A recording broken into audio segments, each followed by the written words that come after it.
Hello, everybody. It's Glenda, Buster, and Rosie with AKA GK Fralin, a friendly community.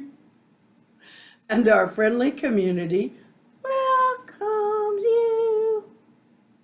Doodly doo. Oh, we've reached that next milestone.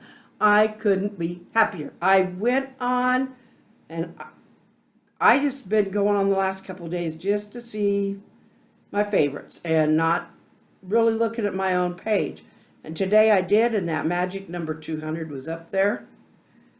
Ah, we made one more milestone. So I haven't printed the certificate off yet, but I will. And then we will frame it. Over the other one? Yep. So, the other thing, paddle boards. I have not decided what I'm going to do yet there because, oh dear, I did look up some stencils. The problem I have with stencils is this. A lot of them that I would use have a lot of points and curves and that kind of thing. And you've got to have the right kind of stencil and the right kind of brush, which is an added expense, which I did that. I've done that before and then not used it. Anyway, or else you get bleed. It can bleed under the stencil and then nothing looks good. So I'm still kind of in a quandary as to what to do with that. But we will get there. So I'm going to do some more reading tonight. I might not do it every night, but I'm going to do it tonight. And take you from where we were to the next little stopping spot. So, and I might just read it off of my Kindle. We'll see. Okay, last week I started reading from my very first published book, The Search. And Sheridan, the main character, was on the highway, in a Nebraska highway, heading to another book signing when she ran into a very heavy fog and had to pull off onto a country road. The next morning, she still got the fog is still too dense to try and find the highway again, but she discovers that she can see in front of her toward a little sign that says Hidden, which is the name of a small town. And since she can't seem to get back on the highway, she decides to try and get into this town. Every time she turns around, though, that fog is following her. And now she is a little bit weirded out. So, we're going to start from there. She is now, I'll read the last sentence from last week. All landmarks disappeared one by one. She felt as if some sinister force was following her, pushing her toward Hidden. Hidden is the name of the town. A huge Victorian mansion greeted her immediately when stepping into the town. The huge double doors were wide enough for 3 or 4 men side by side to walk through. A sign at the corner read simply, Street. She stood back and looked at it again, trying to find the outline of faded letters or numbers in front of the word. There weren't any. There really wasn't room for anything but the word street. Stepping onto the wooden sidewalk in front of the building, she turned to look across to the other side of street. Oh, ho, ho. This town is going to be very interesting, she thought. She took a slow 360-degree turn and saw it was the only visible street. She didn't see any alleys. However, Footpaths broke up what she considered city blocks. She looked down and noticed she stood in the middle of the street. I must have twirled or something. Everything around her started spinning. There was a bench in front of the Victorian, and she tottered toward it. As soon as she took her first step back toward the inn, the dizziness was gone. Okay, this is getting super weird. She threw the thought away, deciding the dizziness was due to a lack of decent sleep. Sheridan turned her attention back toward the inn. From her vantage point in the middle of the street, she could see the long wings spreading from each side of the central section. The well-maintained ancient building loomed imposing over the street. Standing in front of the great walnut doors again, she noticed the left door had a large bronze knocker shaped like a flower that was obviously out of some artist's abstract mind. The other door boasted a matching bronze plaque, "Hide in, come on in." She ran her finger over the bronze flower and was shocked to find that it seemed softer than most bronzes. It was like bronzed baby shoes. She could feel the feathery shape of the petals and even striations of a feather. The grouping of petals was not unlike a lily.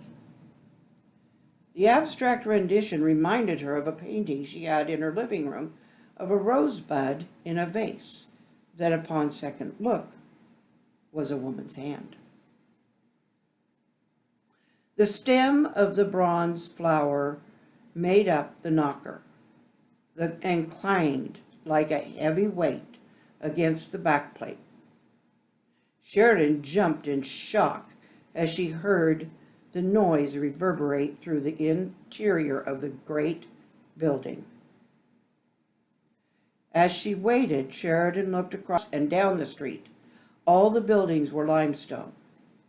Limestone quarries dotted the plains, so it wasn't surprising. What did puzzle her, the buildings were all the same square design except one. The limestone across the street looked like a church of some kind. It had a sign standing in the front yard with the words Angel Choir Chapel. The chapel boasted a bell tower, but no visible doors. Why would anybody build a church with no front door? The curiosity of the researcher in Sheridan determined to discover the essence of this tiny town. She suddenly realized there wasn't another soul visible. So sad, another small Nebraska ghost town. She sniffed the air. It was clean, like after a rain. No, it was cleaner.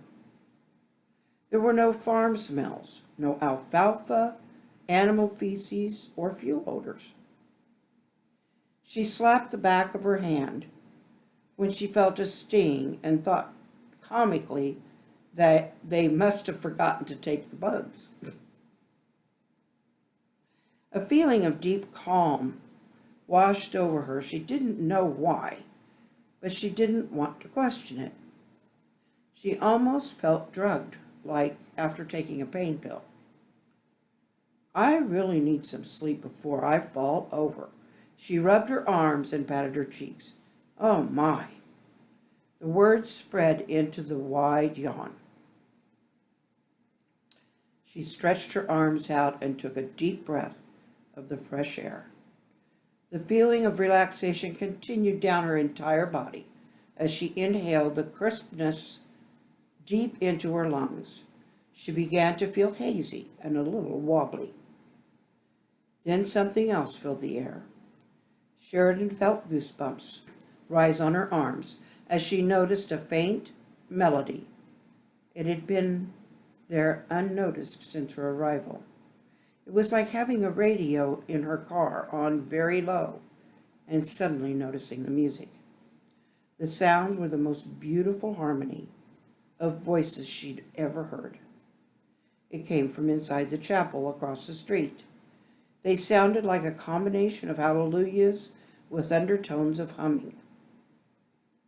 Her heart lifted and warmth washed through her body. She wanted to go find the singers, but turned when she heard a movement behind her. Methuselah opened the door to the inn. The short, odd little man looked like he bore the wisdom of the nearly 1,000-year-old man from the biblical comparison. Each crater-like wrinkle seemed to disappear when he smiled. "Good morning, young lady. Methinks you have a problem with reading." His gravelly voice belied the youthful agility he displayed with a funny little jump and kick that reminded her of a leprechaun. He pointed to a sign on the door. "I'm sorry, sir. I couldn't resist the knocker. I've never seen anything like it." "He's a curious flower, he is for sure." The old man's phrasing was so quaint, she would have to make note of it and use it in her book. He would make an interesting figure. His face furrowed with deep wrinkles, his thick, wavy, gray hair nicely trimmed with a full, well-grown beard. The man was somewhat stooped, but she noticed he stood erect very easily. She enjoyed his theatrics, but wondered just how much she could trust the old guy. Well, I hope you're enjoying the search so far. There's a lot to come that you are not expecting, and I don't know how to expect you to react to it, other than there's more mystery. There is more mystery to come. And so with that, we're going to say good night, good night. Don't let the bugs bite. Good night, good night. Sleep till it's daylight. Good night, good night. Be kind to each other. Good night, good night. Tell someone you love him. And if you have not yet subscribed, please do. 200 is a great number. 202 and more. Those are even better numbers. I'm greedy that way. And don't forget to click on the notifications button. And we will see you back here tomorrow.